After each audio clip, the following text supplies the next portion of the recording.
एक ऐसी जगह जहाँ पर शादी के बाद लड़का अपना घर छोड़कर अपनी पत्नी के घर शिफ्ट होता है। और सिर्फ इतना ही नहीं, यहाँ पर बच्चे भी अपनी माँ का सरनेम यूज करते हैं। देखिए, ये मेरी बेटी है, ये लड़की है और मैं इसे पढ़ाऊंगी। वो जो कुछ भी चाहती है मैं उसे दूंगी, लेकिन बुरी चीजें नहीं।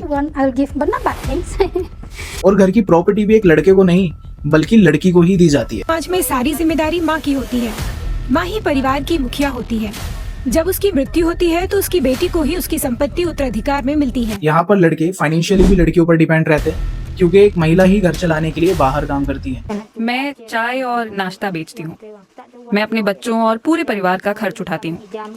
बहुत ज्यादा नहीं कमाती, लेकिन मेरे परिवार के लिए ये काफी है। यहाँ मीट की शॉप हो या फिर एक केमिस्ट हो, यहाँ तक कि वाइन शॉप पर भी आपको लड़कियां ही काम करती हुई मिलेंगी। और यही रीजन है कि यहाँ पर डोमेस्टिक वायलेंस भी इंडिया के बाकी स्टेट्स के कंपैरिजन में काफी कम है।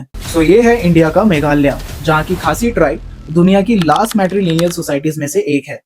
इंडिया के ज्यादातर स्टेट्स में लड़की शादी के बाद अपनी ससुराल जाती है, लेकिन यहाँ पे सारा सिस्टम ही उल्टा है। यहाँ बच्चे अपनी माँ का सरनेम यूज करते हैं और घर की पुश्तैनी प्रॉपर्टी भी घर की छोटी बेटी को दी जाती है, जिसे खासी ट्राइब में काकद्दू कहा जाता है।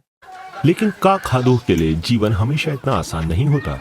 छोटी उम्र से ही सबसे छोटी बेटियों को अपने परिवार का ख्याल रखना पड़ता है। वे परिवार के बच्चों का ख्याल रखती हैं। खाना बनाना, साफ सफाई और कपड़े धोना उनके काम है। उनसे अपने माता पिता और दादा दादी का तब तक ख्याल रखने की उम्मीद की जाती है जब तक बुजुर्गों की मृत्यु नहीं हो जाती। और सबसे इंटरेस्टिंग बात तो ये है कि इंडिया के बाकी स्टेट्स के अपोजिट यहाँ पे लड़की पैदा होने पर सेलिब्रेशन तक किया जाता है। लेकिन यहाँ पे ट्विस्ट ये आता है कि यहाँ पूरी तरह लड़कियों का कंट्रोल नहीं है। पॉलिटिकल डिसीजन या फिर विलेज काउंसिल में आज भी लड़कों का ही कंट्रोल होता है। सोचो अगर पूरे इंडिया में भी ऐसा होता तो क्या होता। आप मुझे कमेंट करके बताओ कि आप मेघालय में रहना पसंद करोगे या नहीं।